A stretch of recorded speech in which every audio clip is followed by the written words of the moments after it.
Olá, povo amado de Deus, graça e paz. Vamos crescer na graça e no conhecimento.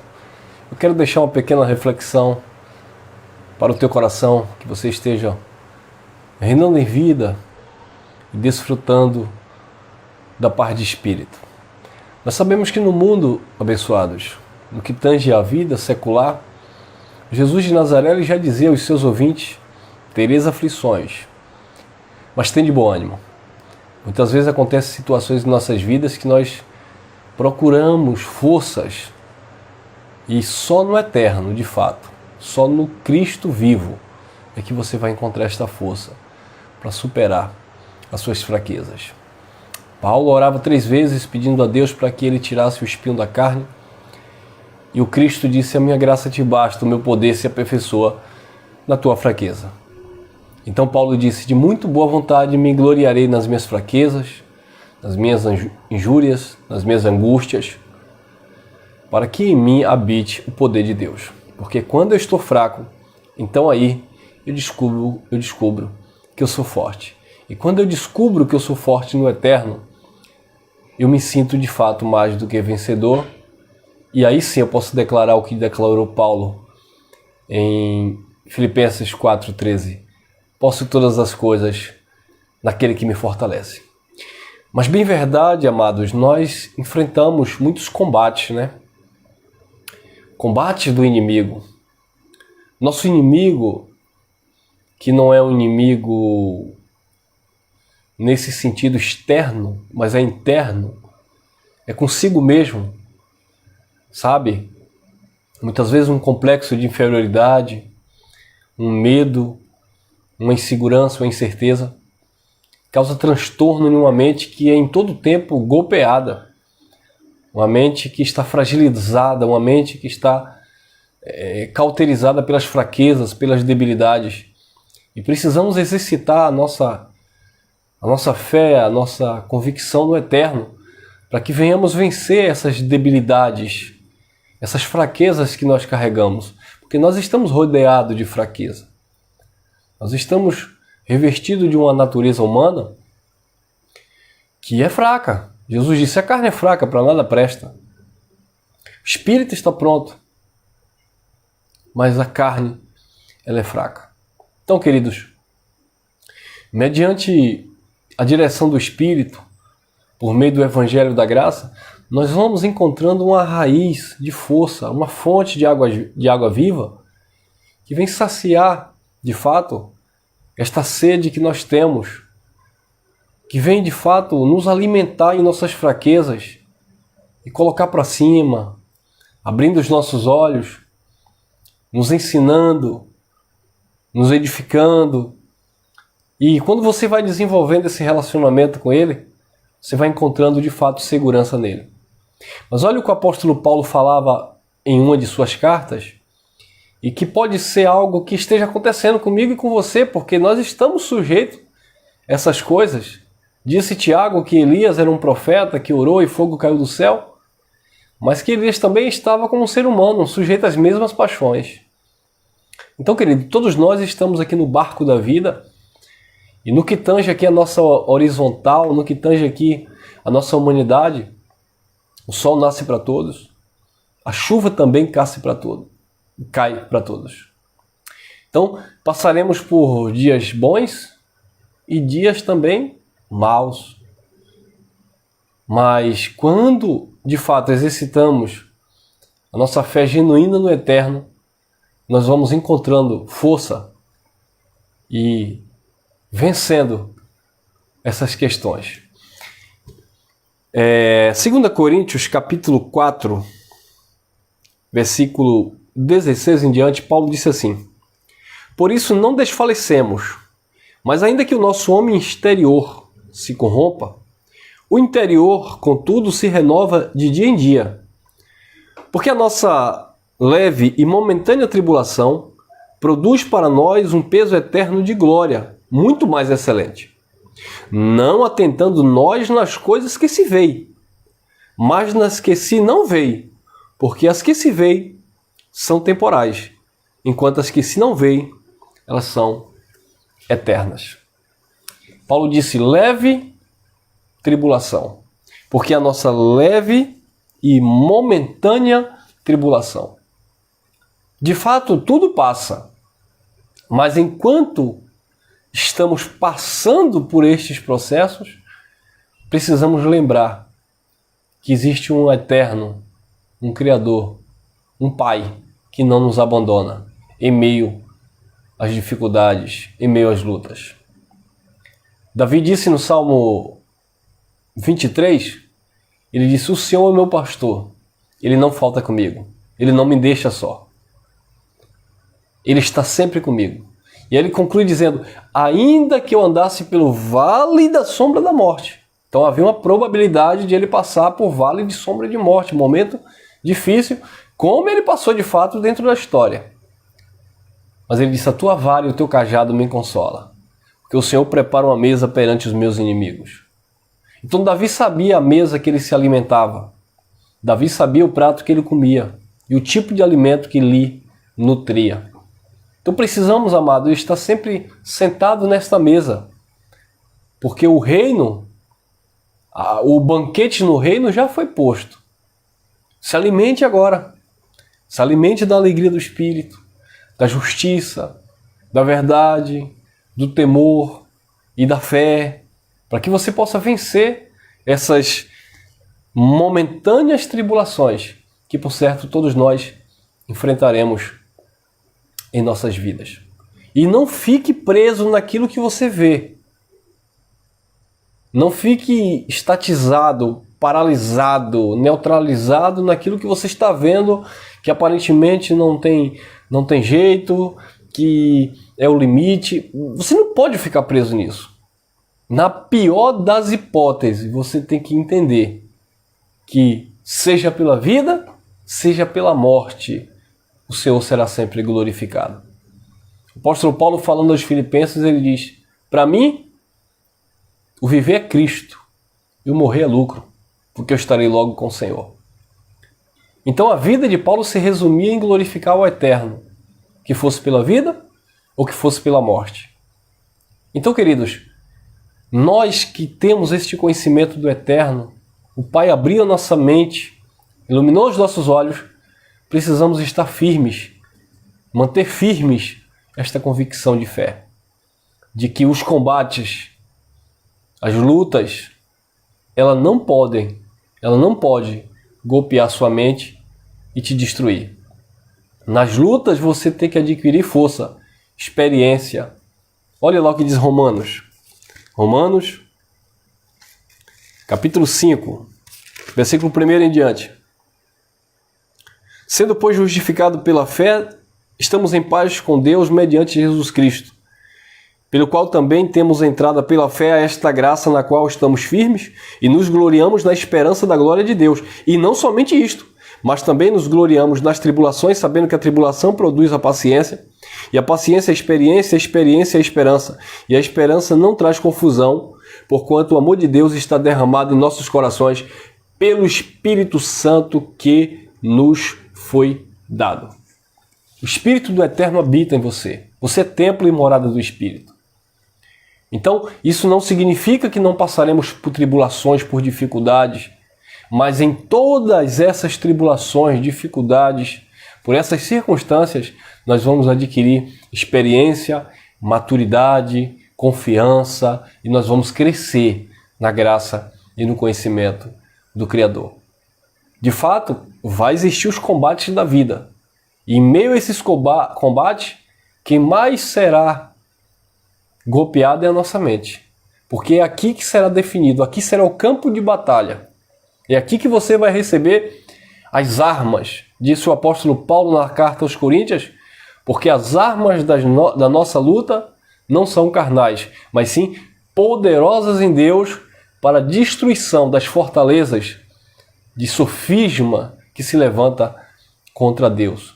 E estando pronto para vingar toda a desobediência quando a nossa obediência for cumprida. Então, as tuas armas, as armas da nossa milícia, do nosso combate, não são carnais, são poderosas em Deus. Como nós falamos em uma outra mensagem, revesti-vos, pois, da armadura de Deus, para que possais estar firmes contra as astutas ciladas do diabo. Porque nesse campo de batalha, onde a tua mente será golpeada, você precisa estar de fato com o capacete da salvação, com a espada do Espírito, que é a palavra, e sabendo manusear para que você venha também se defender de todos os ataques do maligno. Tá bom? Olha lá outro texto interessante. O próprio Jesus, Paulo declara isso em Hebreus capítulo 2, olha lá, Hebreus capítulo 2, versículo 18, diz assim: porque naquilo que ele mesmo sendo tentado padeceu, também pode socorrer os que são tentados. Naquilo que ele mesmo, Cristo, sendo tentado, ele foi tentado na carne, ele padeceu, também ele pode socorrer aqueles que são tentados. Então, abençoados, o próprio Jesus viveu, sabe, esse combate. O próprio Jesus, ele viveu essas lutas. O próprio Cristo, quando esteve aqui, como ser humano revestido de carne, ele passou pelas mesmas situações que nós, humanamente falando, passamos em nosso contexto, dentro das nossas fraquezas. Jesus sentiu fome, nós sentimos. Ele sentiu sede, nós sentimos. Ele sentiu dor, nós sentimos. Ele chorou, nós choramos. Então, ou seja, tudo aquilo que está relacionado à humanidade, todos nós, seja cristão, seja ateu, religioso, não religioso, independente, homem ou mulher, todos nós vamos passar por algum tipo de combate. Todos nós vamos ter que encarar o nosso inimigo de frente, que é as nossas debilidades. Mas precisamos, de fato, proteger a nossa mente no Eterno, no Criador, mediante a fé e o poder de Deus que opera nas nossas vidas, para vencermos de fato essas provações e essas tentações. Tentação que vem num campo humano, né? De gênero humano, não tem nada a ver com espiritualidade. Olha lá, 1 Coríntios, vamos ler os textos, porque tem pessoas que gostam de distorcer. 1 Coríntios, capítulo 10, primeira carta de Paulo aos Coríntios, capítulo 10, versículo 13, diz assim, 1 Coríntios 10, 13, não veio sobre vós tentação senão humana, tentação, provação, combate, não veio sobre vós tentação senão humana, mas fiel é Deus que vos não deixará tentar acima do que podeis antes, com a tentação dará também o escape para que possais suportar. Nós podemos suportar, nós podemos vencer esses combates. Ele te habilitou, ele te capacitou para que de fato você venha a ser mais do que vencedor. Então, exercite a tua fé, esta fé que é um dom de Deus sobrenatural. João disse, esta é a vitória que vence o mundo, a saber, a nossa fé. E quando nós exercemos esta fé, que é um dom dos eleitos de Deus, que os filhos de Deus possuem, nós podemos de fato vencer todas essas questões. Olha lá, Tiago, capítulo 1, versículo 12 em diante, diz assim, Tiago, capítulo 1, versículo 12 em diante. Bem-aventurado o homem que sofre a tentação, porque quando for provado, receberá a coroa da vida, a qual o Senhor tem prometido aos que o amam. Ninguém sendo tentado diga, de Deus sou tentado, porque Deus não pode ser tentado pelo mal, e a ninguém tenta. Mas cada um é tentado quando atraído e engodado pela sua própria concupiscência ou cobiça. Depois de haver a concupiscência concedido, dá à luz o pecado. E o pecado sendo consumado, ele vai gerar morte. Não erreis, meus irmãos amados.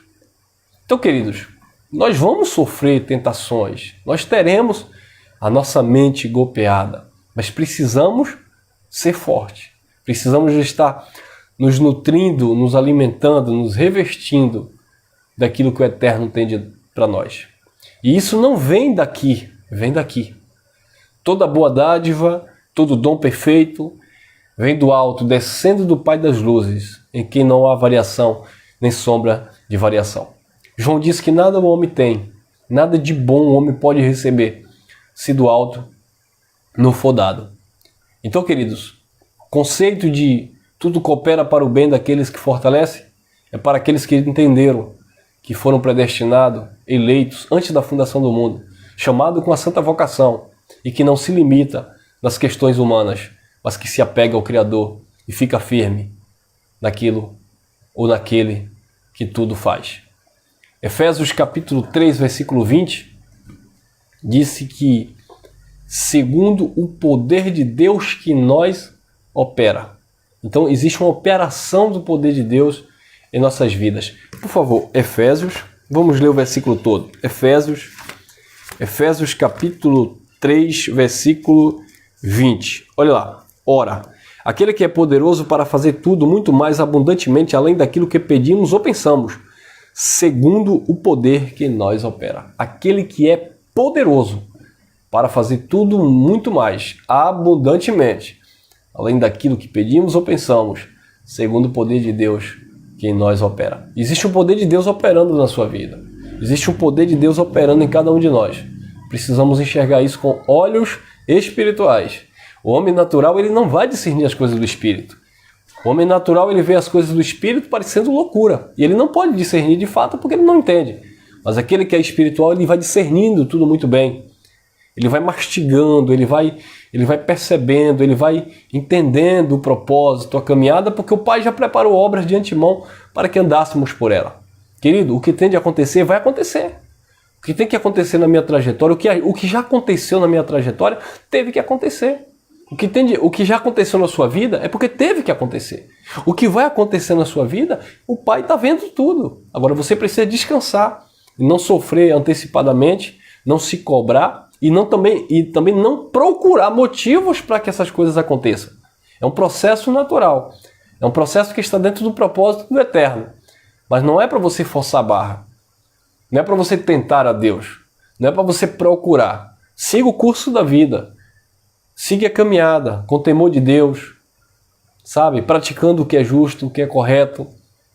E tudo que acontecer, a mão do Pai estará sempre sobre você. Jó disse, Deus me deu, Deus tomou. Bendito seja o nome do Senhor. Então, abençoados, nós não somos merecedores de nada. Tudo que temos é um favor e a graça dele. Somos mordomos dentro desta casa da vida, onde ele é o dono. Então, cuide do templo, cuide da casa, cuide da morada do Eterno, cuide da sua vida, cuide da tua mente, porque nós somos a morada do Criador enquanto estivermos aqui na terra. E assim sendo, nós vamos conseguindo alcançar o entendimento perfeito da mente do Criador e desfrutando desse reino eterno de justiça no qual todos os filhos estão inseridos, onde existe bênçãos para desfrutarmos com sabedoria e com inteligência espiritual. Tá bom? Guarde essa reflexão no teu coração e até o nosso próximo encontro. E não deixe, não aceite, não se permita que a sua mente venha a ser destruída por causa dos combates e das lutas que são momentâneos, que são passageiros. Mas enquanto não passar, seja firme, seja constante, sempre abundante no Eterno, no Senhor. Paulo disse em 1 Coríntios 15, se eu não me engano 19, se nós esperarmos de Deus somente aqui na terra, seremos os mais miseráveis de todos os homens. Então vamos tirar o olhar humano, terreno, e vamos olhar para o alto, para o autor e consumador da nossa fé. Colossenses capítulo 3, Paulo falando para os seus ouvintes lá no primeiro século, se foste ressuscitado com Cristo, por que vocês estão se envolvendo com as coisas do mundo? Buscai as coisas que são do alto, onde o Cristo está sentado à destra da majestade. Pensai nas coisas que são de cima. Buscai, pensai, se relacionar com as coisas de Deus. Porque onde estará o teu tesouro, ali estará também o teu coração. E o nosso tesouro, ele não pode ser limitado aqui na terra. Porque aqui o ladrão rouba, a traça corrói. Mas o nosso tesouro, a nossa mente, o nosso pensamento, a nossa intenção precisa estar sempre voltado para as coisas do Criador, porque ninguém pode roubar aquilo que Ele te deu gratuitamente. Graça e paz, e vamos que vamos vencer a cada dia os nossos combates e proteger a nossa mente para que não sejamos golpeados. Beijo no coração, deixa teu like se gostou, compartilha à vontade, obrigado pelo teu comentário aí, obrigado a vocês que estão participando aqui, se inscrevam, ative o sininho nas opções todas e vamos fazer com que a palavra corra e seja glorificada e que os eleitos de Deus estejam descansando na graça e no conhecimento do Eterno. Graça e paz.